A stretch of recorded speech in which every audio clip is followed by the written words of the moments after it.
The CenterForce hitter is a sports performance training device for any rotational sport. Baseball, golf, softball, boxing, throwing a football, throwing a baseball, tennis, any sports rotational sport. CenterForce training is unique in that it applies the right type of resistance to the right contact points to help teach your body the most efficient way to move through space by challenging the kinetic chain. The kinetic chain is how you move through space and generate force in many sports movements. CenterForce training is unique also in the fact that the protocol works the same, it is the same for all rotational sports. And that protocol is, you have a CenterForce belt that fits halfway down your butt, around your hips. The black cord connects to the front hook on the front hip. That's for your parallel resistance. The back hip connects with the red cord. That's your ground up resistance for loading the back leg and initiating your first movement in all these biomechanical movements. And when you do the use of CenterForce, the cords there's no slack in the cords. Then whenever you initiate that movement, the tension kicks in, and that's what's giving you the challenge to change and clean up the way you move through space. The protocol for all the sports, been tested in all the sports and proven to be the best protocol, is connecting to the CenterForce, doing your biomechanical movement 7 times, disconnecting from the CenterForce hitter, immediately doing the same biomechanical movement 7 more times, and then taking a break, maybe 1 minute. Then you reconnect in the CenterForce, do your biomechanical movement 5 times, disconnect, do 5 more, the same biomechanical movement. Take a little break, maybe a minute. Then you reconnect in the CenterForce, do 3 of the same biomechanical movements, unhook, and do 3 more. 7 in, 7 out, take a little break. 5 in, 5 out, take a little break. 3 in, 3 out. That's 1 session. We recommend for your best results 4 or 5 times a week to do 2 sessions. Or if time's really valuable with kids going to school and all that, 3 times a week, a couple of sessions would be the next protocol level. The other thing that's very important, the other thing about CenterForce, while you're doing CenterForce training, you want to make sure that you are hitting something. We have a lot of athletes that train by themselves in a garage, in the backyard, in a batting cage, on a driving range, whatever, and they put the ball in the tee themselves. They get a green mat if they're golfing and line the balls up and just go through the motion to stay pretty much in the same, going back and forth. Or they can have an assistant that does a soft toss or puts the balls on it for them or whatever.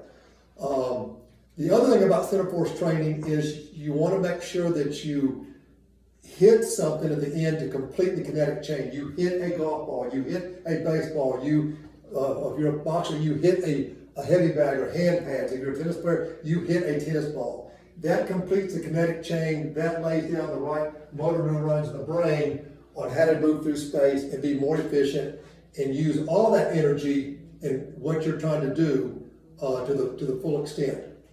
The next thing about CenterForce training is it is not the time to give instruction, which is a little different than what we've done for years. During CenterForce training, 1 session might take 7 minutes. That's not the time that anybody, greatest coach, mom, dad, another athlete, or even the athlete themselves should be trying to correct, evaluate, or adjust their biomechanics. Let the body move through space with the CenterForce challenge and let it make its own adjustments over time. We've had athletes within 1 week literally see significant improvement. We've had some that it's taken a couple of months, and then you start seeing things really come together in their power output, in their exit velo, and their balance, all those things.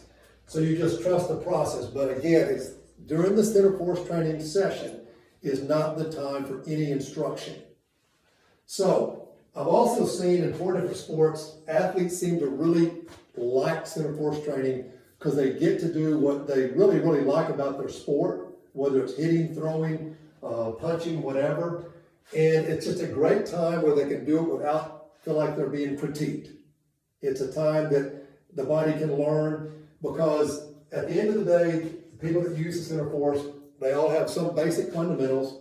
They're an athlete, they're playing that sport, and they want to go to the next level of their performance. And going to the next level for each athlete is a little bit different when you start looking at the biomechanics.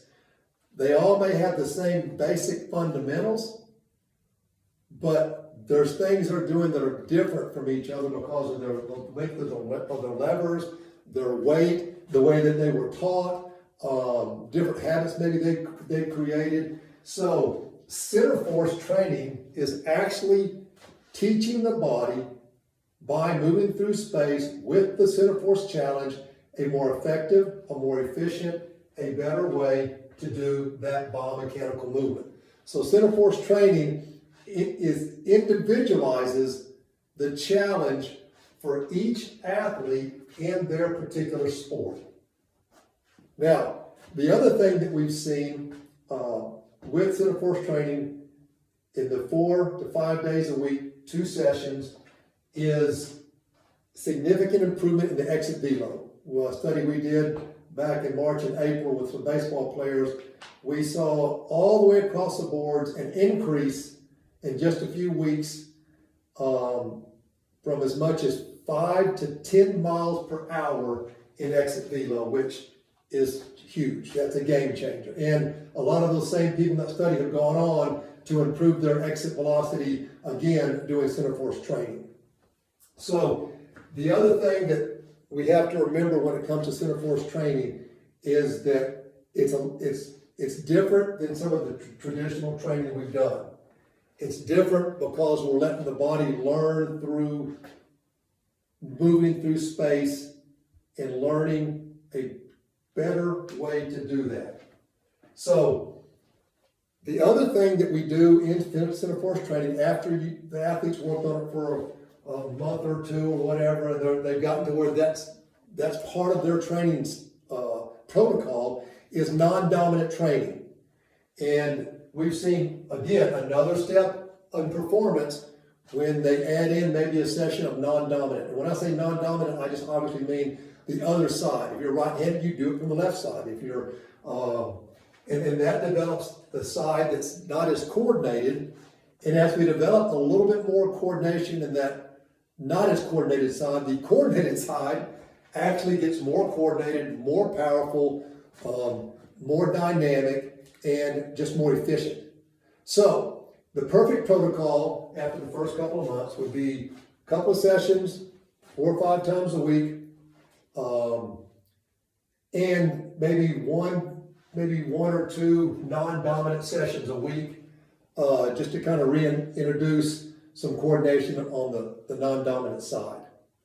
So that's CenterForce training in a nutshell, and that's the things that we've done and proven over the course of some years as far as the best way to train on the CenterForce.